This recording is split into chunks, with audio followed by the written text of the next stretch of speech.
Hi, my name is Trevor Pope.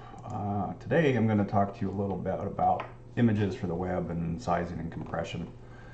In order to kick it off, just talk a little bit about the different file types. You've probably heard the terminology called raster images. Raster images are basically the file form or the image formats that we use the majority of the time because they're made up of pixels. So a raster image is another name for a pixelated image. And those pixels store all the data for what we see. There's a myriad of file types that you've probably been exposed to at one time or another. The most common ones that we're going to use in the web, though, on our websites are JPEGs, PNGs, or GIFs. So if it's not a raster image, what is it? Just briefly, a vector graphic is the other type of graphic that is used. And the difference between is rather than being comprised of a bunch of points, it's comprised of lines and polygons and whatnot. The benefit of vector over raster is you can scale it to whatever you want and you don't lose the image quality. So you tend to see vector graphics used in logos or icons or text like you see here. Not so good for images though, because they're limited to fairly simple shapes and can't do a lot of complex color changes. So on the raster side, just to clarify, raw images are not a type of image file, it's a genre of image file. So raw tends to describe the images that cameras output when you take a photo on a DSLR, for example. The one exception is a DNG format. That's Adobe's a digital negative, where they've tried to bridge the manufacturer's raw formats with a single format that's compatible across the board. If you do photography, you'll probably work with RAW, but in terms of what goes on the website, you won't, because it will make your site completely useless.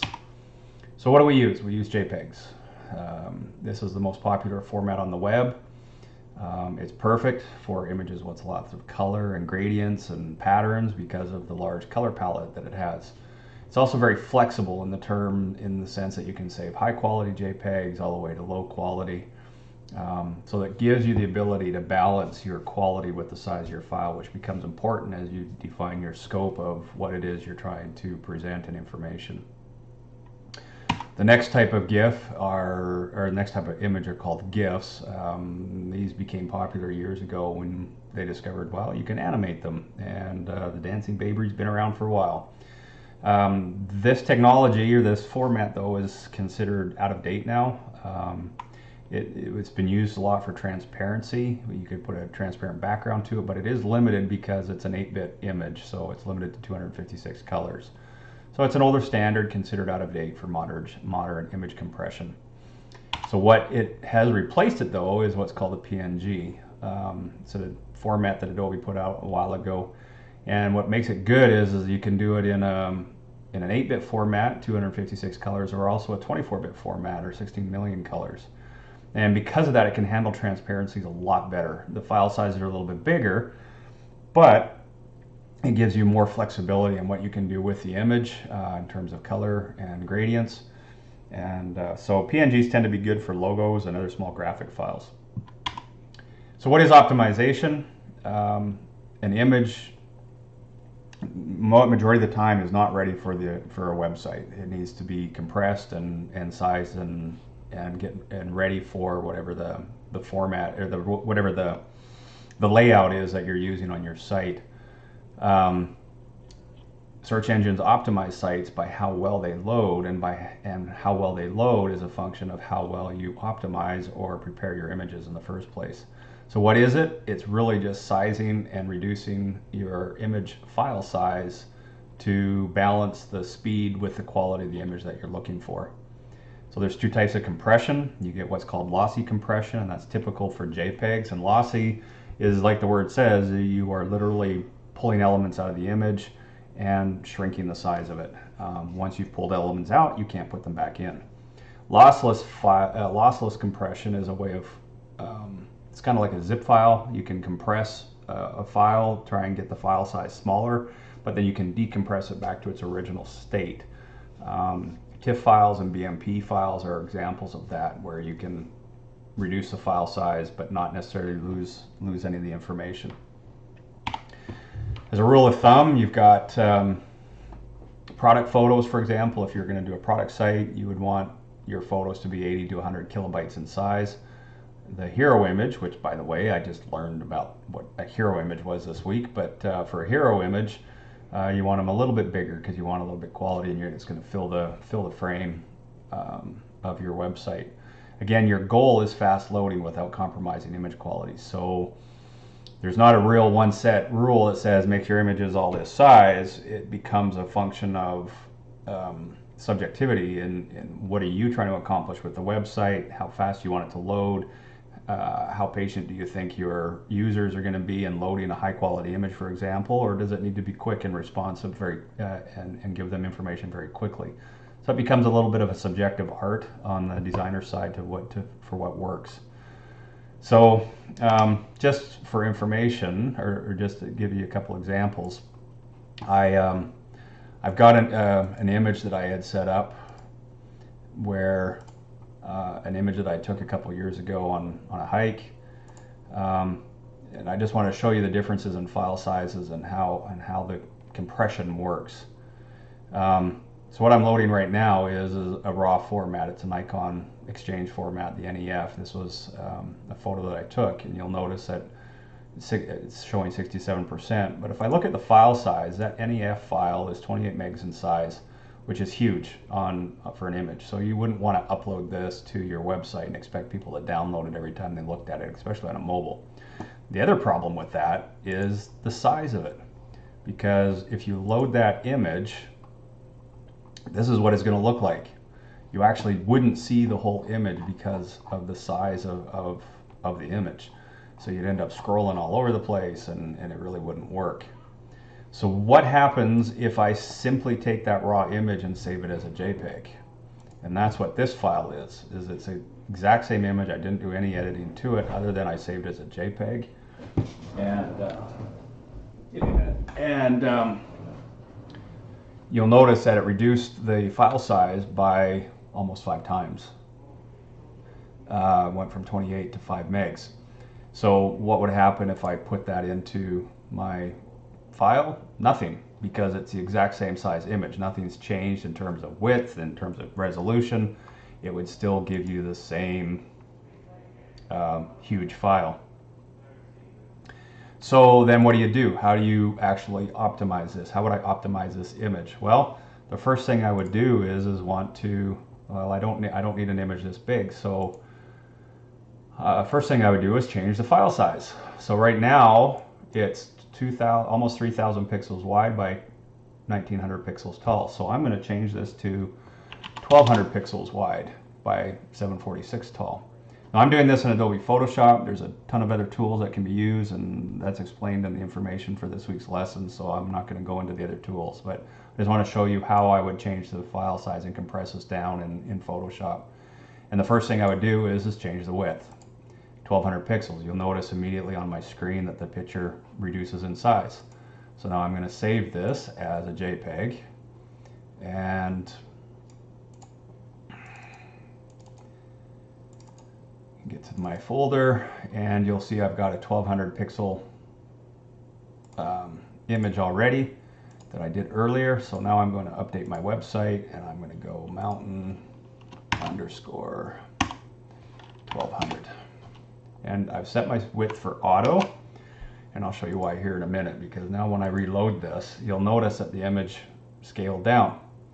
Well, so what happens if my browser gets smaller? Well, you'll notice the image is scaling with it to a point, and then the browser just gets smaller and smaller and smaller. But if it gets bigger and bigger and bigger, well, it gets to a maximum width of its 1,200 and then stops expanding. Well, if I'm going to be viewing this on a mobile though, I don't want a 1,200 wide or 1,200 pixel wide image, because it's going to, again, take a long time to download in relation to what I'm doing. So what would I do? Well, you create another version. Let's create a 640. and save it, and you end up with a smaller image. Now in this case, I created a one that was 320 pixels wide. So I'm going to put my 320 in, and what does it look like? Well, you notice on my small screen, not a lot, but on my big screen, it didn't get bigger. And that's because, again, I limited my width to, or I scaled this image down to the 320. Now, what does it do in terms of file size? Well, I was at 5 megs. When I went to 1200, I went down to 1 meg. And when I went down to 320, I'm down to 146K. So significantly smaller, and not a lot of difference in resolution at that small level. Now, can I scale this image up and keep the resolution? And the answer to that is no, because this is a lossy compression, so you can't scale it up and have pixels entered into the image for you. So if I was to take that same image set at 320, for example, right now I've got the width set on auto. Well, if I was to set that to 1200 pixels, what would happen? It will get bigger, I hope. Come on. Nope. Get rid of that extra. Come on.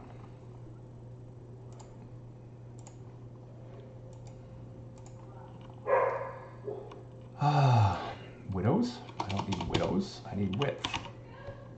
Heh. That would do it. There we go.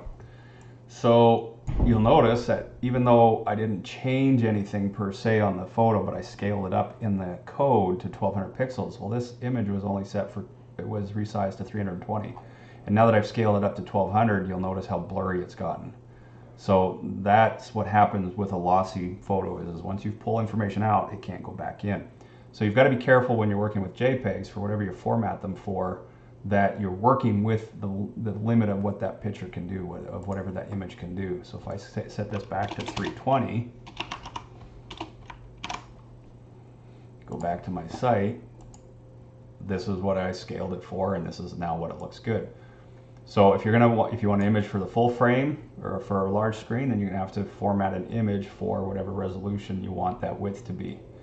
In this case, I want it small. So, and this is where an app media call out would be good, is if you want a certain image size for mobiles versus tablets versus full screen.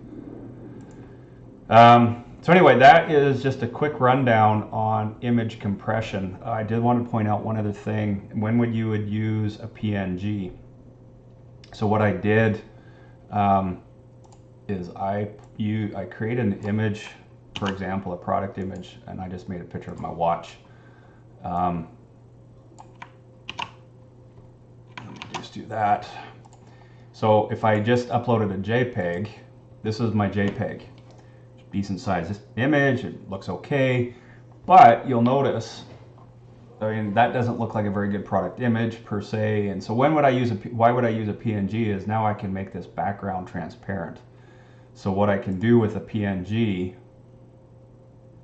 is, I mean, it takes a little bit of photoshopping, but you can delete the background and save it as a PNG with that transparency. And so now I've got the exact same photo, same width in terms of pixels, but I've changed it to a PNG and I deleted erased the background.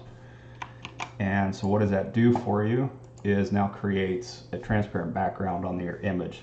So that's when you would use a PNG, is if you were looking for some way to just show the image without backgrounds or have the background blend in with something. That's the flexibility of a PNG. A GIF, this would be very pixelated because of the colors. It couldn't capture the gradients. Anyway, I hope this helps. Probably a little bit longer than everybody wanted, but hopefully this gives you some idea on image compression and optimization, and good luck this week. Hope everybody has a good week.